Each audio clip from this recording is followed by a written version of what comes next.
Hello everyone. इस video में मैं अभी एप्लीकेशन की जो बेसिक फंक्शंस हैं मैं उनको भी बताने जा रहा हूँ। तो हम देख सकते हैं अभी मैं एक लॉगिन करूंगा एक एफपीजी को और मैं उसका फर्स्ट साइकिल का एंट्री करूंगा।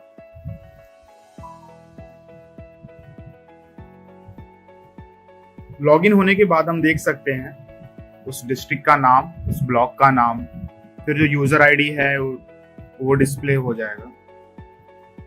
क्लिक करके हम अपना पीजी सेलेक्ट कर सकते हैं यहाँ से, और इस पीजी पे मुझे अभी जो ये स्कीम है टेबल साइज मत्स्य पालन जो करना है उसको क्लिक करूंगा। जो मुझे बैच बनाना है, तो मेरा जो ये पहला बैच बनाने का जो काम है वो है टेबल साइज फिश फार्मिंग का। जो मेरा फिश सीड है मैं उसकी एंट्री कर लूंगा। मैंने जो अमाउंट हमारा आया है as in for example 30 KG आया है, जिसमें कि सीड का क्वांटिटी है 4,500 और इसके ऊपर जो कॉस्ट आया है वो है 15,000। जो स्पेसीज इसमें आया वो था रोहू, कतला, कॉमन कार्प, सिल्वर कार्प। जो स्टॉकिंग का डेट था वो डेट हम मान लेते हैं वो 4 अक्टूबर। और जो फोटोग्राफ अपलोड करना है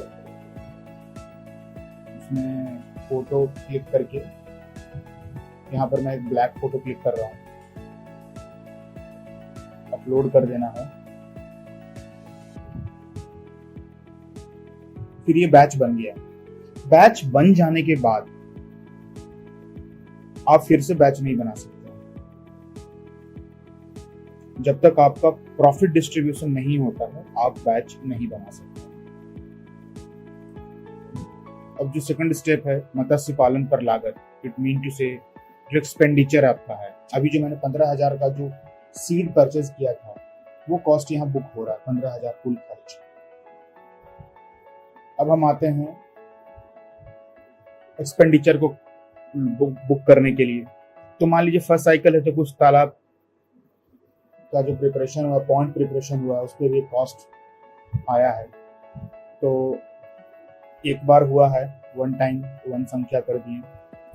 उसके बाद कितना खर्च हुआ, मैं ले लेता हूँ एग्जाम्पल, फॉर एग्जाम्पल 4,060 रुपया खर्च हुआ, ठीक है। फिर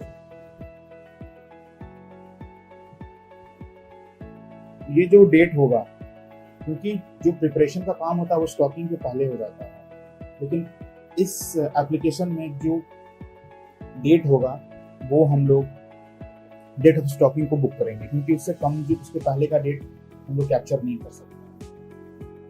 फिर इस एक्सपेंस को हम लोग बुक कर देंगे, डेटा ऐड हो गया। फिर मान लीजिए दाना आया, दाना मान लीजिए 200 किलो आया। कितने का आया? 9,000 का आया। कब आया? मान लीजिए 6 तारीख को आया। सबमिट कर दिए। फिर मान लीजिए एक्सपेंस में अभी आप एक चीज देख सकते हैं, यहाँ जो कॉस्ट है अभी जो 28,060 आ रहा है, ये कॉस्ट बढ़ता जाएगा। फिर मानिए कि दाना आ गया, उसके बाद मान लीजिए चूना पे कुछ खर्च हुआ। चूना मान लीजिए 40 किलो आया, 40 किलो मान लीजिए 600 रुपये में आया। इसका मान लीजिए डेट ऑफ परचेज जो है, एक चीज आप देख सकते हैं, ये जो मैंने बैच बनाया वो 4 तारीख को मैंने स्टॉकिंग किया, तो 4 तारीख के पहले का कोई भी डेटा आप सेलेक्ट नहीं कर सकते हैं। फिर हम सबमिट में गए, डेटा सबमिटेड सक्सेसफुली, ठीक है।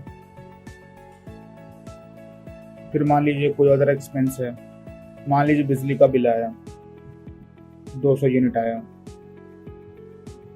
संख्या 200 यूनिट का होगा आपका 350 रुपया, या जो भी आपका कॉस्ट आया है उस पर।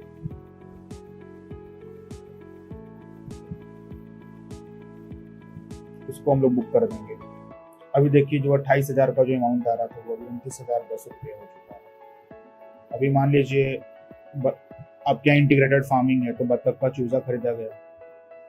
तो इसमें मात्रा क्या था, मतलब कितना बत्तख का चूजा, तो मान लीजिए आपके यहाँ 50 पीस आया है, संख्या है, इसका जो कॉस्ट आया वो आपका हो गया 1500 रुपये का। मान लीजिए ये आपका 20 तारीख को खरीदा गया, सबमिट कर दिया गया।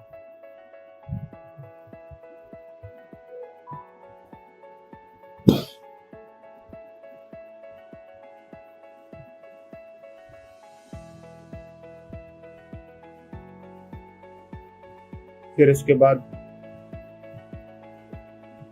सामग्री का मात्रा हो गया, संख्या। देखिए 30,000 का टोटल एक्सपेंस आ चुका है। होम पे चले जाएंगे। अब जो नेक्स्ट एक्टिविटी है वो है आपका उत्पादन से बिक्री का जो पार्ट है। इसमें अभी तक देखिए ऊपर क्या आ रहा है, कुल बिक्री किलो में 0, कुल बिक्री राशि में 0। मान लीजिए रोहू आया, हमने इसको 100 किलो बेचा, कितने पीस आए, मान लीजिए इसमें 195 पीस आया, बिक्री राशि कितना हुआ, मान लीजिए 20,000 हो गया। कब बिका, देखिए ये जो डेट है 2022 का ही लेगा, और 4 तारीख को प्लॉट बना तो 4 तारीख के पहले का डेट नहीं लेगा। सबमिट कर दिया, ऊपर आ गया 100 किलो 20,000 रुपया। फिर मान लीजिए मेरा कतला था, कतला मेरा 60 किलो बिका, ये हो गया हमारा 150 पीस। जैसे ही हम पीस डालेंगे, नंबर ऑफ पीस, बिक्री राशि जो है, मतलब जो औसत वजन है वो अपने आप चला आएगा।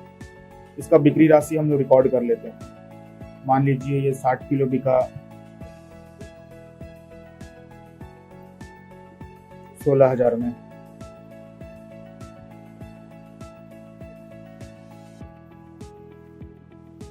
अब देखिए टोटल 36,000 का बिक्री हुआ है 160 किलो। मैंने अभी 2 बार एंट्री किया, एक 100 किलो एक 60 किलो। तो यहाँ पे अमाउंट और टोटल वैल्यू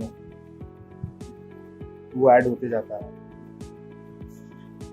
मान लीजिए बतख का अंडा था, तो बतख का अंडा कितना बिका, मान लीजिए 50 अंडा बिका, बिक्री राशि मान लीजिए 400 रुपये था। ये जाके हमारा नवंबर के 16 तारीख को बिका। सबमिट कर देते हैं। अब मान लीजिए हम आ गए होम पे।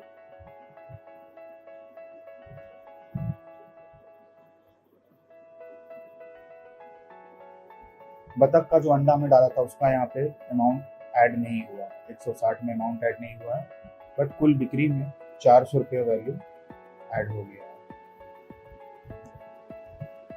अभी मान लीजिए हमारा इनपुट क्या लगा और आउटपुट क्या आया, इसको देखने के लिए अगर हमको आगे जाना होगा तो हम व्यय और उत्पादन रिपोर्ट में जाएंगे। यहाँ पर उस बैच को सिलेक्ट करेंगे तो हमारा बैच 1 अभी रन हो रहा है। देखिए इसमें क्या आ रहा है, कितना इनपुट था, कितना आउटपुट आया, क्लियरली हमको दिख रहा है यहाँ पे। अब मान लीजिए हमको लास्ट में इनको प्रॉफिट डिस्ट्रीब्यूट करना है। कुल लाभ आया है लगभग 6,000 रुपये का, हम 10% इनको प्रॉफिट देना चाहते हैं।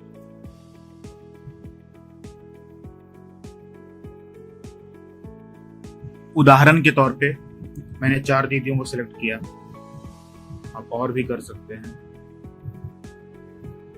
चलिए हमने सभी 12 को दे दिया। जो डेट ऑफ डिस्ट्रीब्यूशन होगा वो मान लीजिए नवंबर के लास्ट में मैं डिस्ट्रीब्यूशन करूंगा। एक चीज ध्यान दीजिएगा, जो डेट ऑफ डिस्ट्रीब्यूशन है वो कभी भी मेरे सेकंड लॉट का जो स्टार्टिंग डेट है, एक साइकिल खत्म होने के बाद जो स्टार्टिंग डेट हो रहा है उसके पहले का ही डेट होना चाहिए। इसमें कृपया कर डेट को सिलेक्ट करने में गलती नहीं कीजिए। सबमिट करने के बाद वीओ में कुल जमा राशि 327709 आपका रिकॉर्ड रह गया। अब हम दूसरा बैच बना सकते हैं। तो ये पूरा प्रोसेस है, इसी को जस्ट फॉलो करना है। और अगर इससे रिलेटेड कोई भी अगर आपको परेशानी होती है ऐप इंस्टॉलेशन में, एंट्री में, तो कृपया कर अपने कंसर्न लाइवस्टॉक मैनेजर नोडल से संपर्क करें, हम आपकी सहायता